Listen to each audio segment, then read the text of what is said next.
when you grow too tall to play basketball. Jeez, y'all boys and girls, let's get into this video. This is Robert Wadlow, and he was the tallest man in recorded history, standing at a whopping 8 feet 11 inches tall. Oh, bro. How? This dude is a giant. Goliath don't have nothing on this man.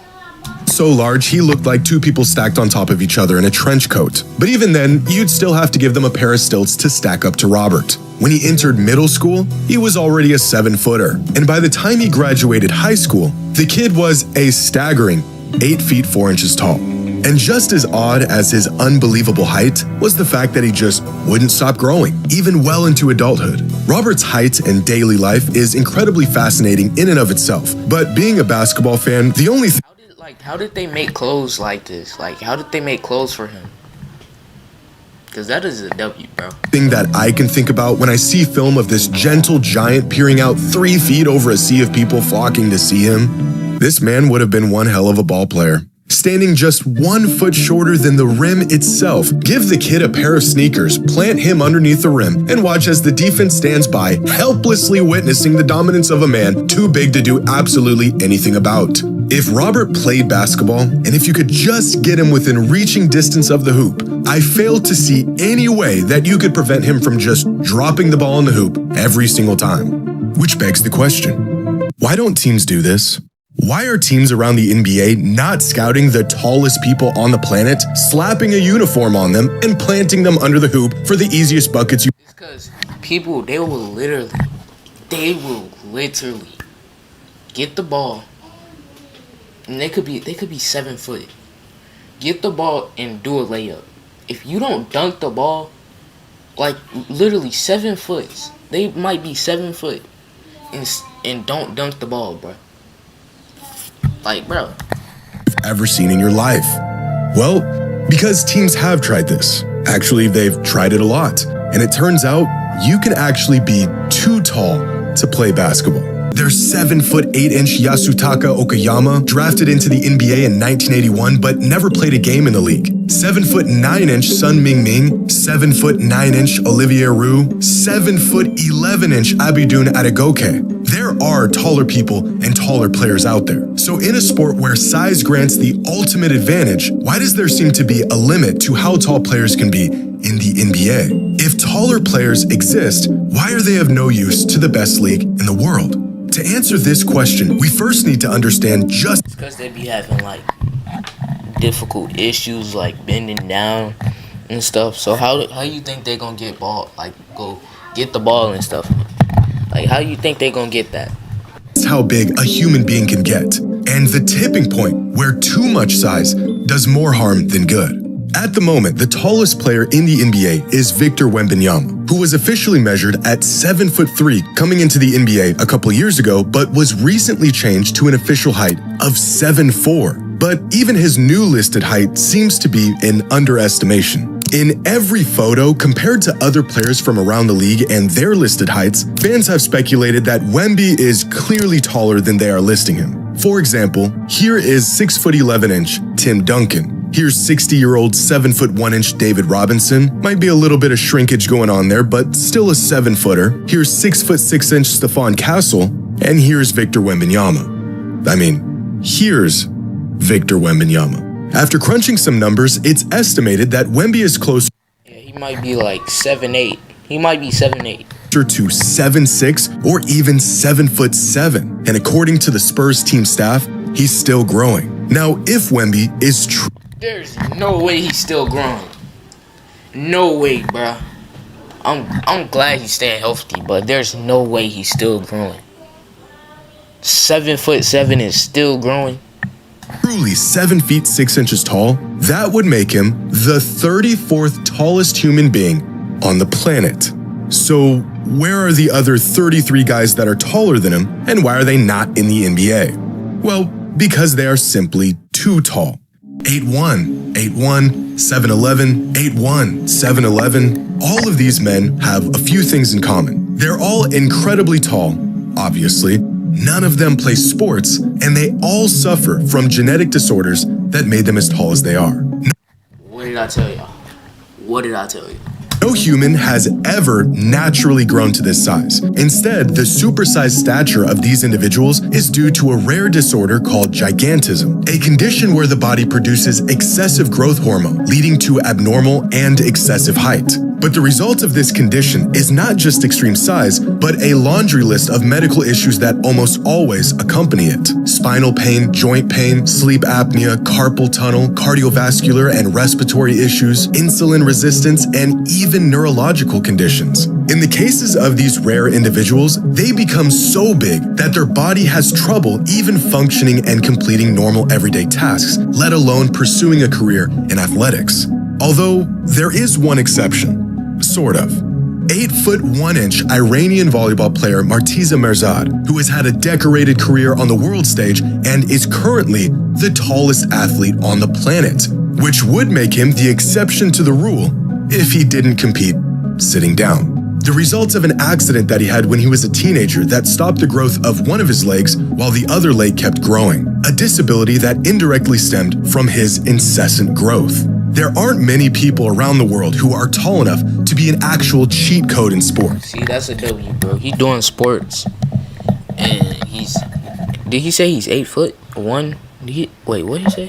But he's still tall, and he's doing sports. That's a W. And in the extremely rare cases that they are, sports are simply out of the question. Although there isn't a limit to how tall you can be to play basketball, there does seem to be a theoretical limit to how tall a person can be before they have a hard time just functioning. And this limit seems to be about 7'8". Beyond this, there are just a handful of human beings on record to live relatively normal lives without dealing with severe debilitations as a result of their immense size. The human body just isn't meant to be bigger than this. In fact, every single instance of a person growing taller than 7'9" was a result of a genetic disorder. The tallest man in recorded history whose height didn't stem from any pathological condition or excessive growth hormone production is actually, believe it or not, playing basketball right now. Standing at 7 feet 9 inches tall, 19-year-old Olivier Roux is pushing the boundaries of not just how tall. This dude got so much aura, bro. Like, bro, he got so much aura right now. A basketball player can be, but how tall a human being can get while still maintaining their mobility, dexterity, and health. Even crazier, the kid is still growing and still pursuing a career in the NBA. But he would be the first person to cross this hypothetical size limit and make it to the league. Because as much as height plays possibly the biggest role in the game of basketball, too much of it can end up being a curse. Back in 2007, in a game that was openly advertised as a publicity stunt, the Maryland Nighthawks of the ABA had the bright idea to start the game with a 5-man lineup that had an average height of 7'3". How did they possibly manage to do this? By starting the second tallest basketball player ever at 7'9" as their center, the tallest NBA player ever at 7'7" as their power forward, 2 7-footers as their small forward and shooting guard, and running a 6'8" point guard. 432 inches of basketball gimmick. And it took all of this to narrowly win the game thanks to a half-court buzzer beater. Yes, everything you just heard actually happened. Of course, this lineup was never seen again, and the big ball strategy was for nothing more than to merely grab some attention. The Nighthawks knew all along going overboard on the size was never a real viable strategy. It didn't grant them an edge over their opponent, and the idea of just feeding their big men easy buckets under the hoop was as far-fetched in reality as it was in theory. But the Nighthawks aren't the only team to give the big ball strategy a shot. In 1999, during the last game of the season, the Dallas Mavericks decided to start the game with a 5-man lineup that consisted of 3 7-footers, one of them being the tallest player in the NBA. 414 inches of lineup and an average height of 6'11", which goes down as the biggest starting 5 in NBA history. They ended up losing the game by double digits. Their experiment was a dud. See, like, it's not about height when it comes to... Well, yes it is.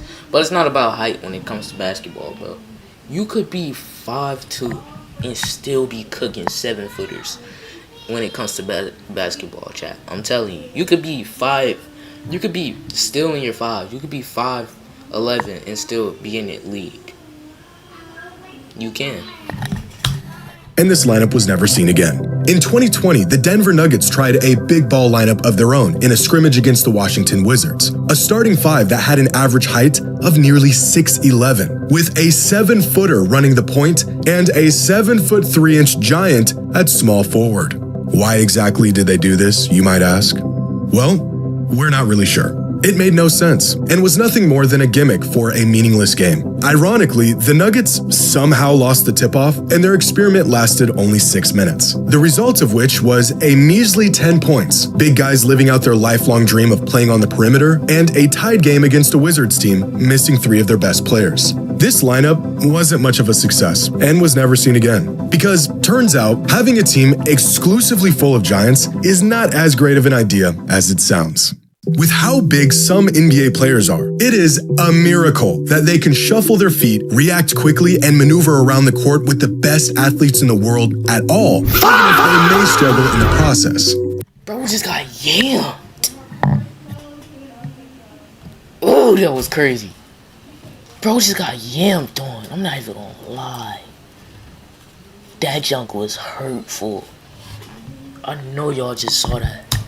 It gets to a point where excess height tends to introduce bigger trade-offs than benefits. More mass to move, longer levers to control, smaller margins for balance and touch. The rare talents who defy that don't just add inches, they carry those inches. Studies have shown that the negative effects of excess height, joint degeneration, spinal issues, cardiovascular strain, can begin to take effect in individuals just 6'8" or taller. Every inch above that, and the drawbacks become more and more pronounced. By 7'3", health issues aren't just expected, they are virtually inevitable. There has been only 28 players who were 7'3" or taller in NBA history. 28 out of over 5,000 players who have ever touched an NBA court. Out of these 28, 11 of them didn't even play a full season worth of games. Players that were short-term projects that just didn't pan out. And out of the 17 that did, 8 of them were forced to retire due to injury or a combination of multiple injuries, which leaves 9. 9 players in the history of the NBA who were mobile and skilled enough to play against the best players in the world while remaining healthy enough to stay on the court. Why don't NBA teams just get the largest human beings on the planet and take advantage of their size? Well, they do. It's just incredibly rare to find an individual who meets the requirements. In other words, players like Manute Bol, George Mirasan, Yao Ming, Victor Wembanyama are not just pushing the limits of how tall you can be to play basketball, they are at the boundary of how tall a person can be without medical intervention. The fact that these guys were able to move around without pain and live normal lives at all is astonishing. Add in a strict physical regimen, getting up and down a basketball court for an entire career, and keeping up with some of the best athletes in the world. And these guys are physical anomalies who have defied biomechanical expectations. How tall can a basketball player possibly be? Well, look around courts all over the world, and you'll get your answer. Romans 1:17.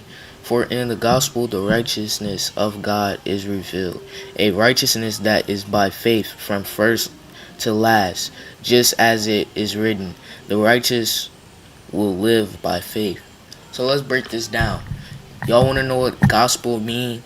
It means good news. And y'all know what's the good news? Jesus died on the cross for our sins. And that is in the gospel, Matthew, Mark, Luke, and John. And hey, chat, I want to encourage y'all to walk by faith and not by sight. I don't care how bad it's going. I don't care if you losing your job, losing your cars, losing anything, car broke down, any of that. Walk by faith and not by sight. Learn to have joy in the midst of in the middle of suffering. Learn to have joy in the middle of suffering. Video.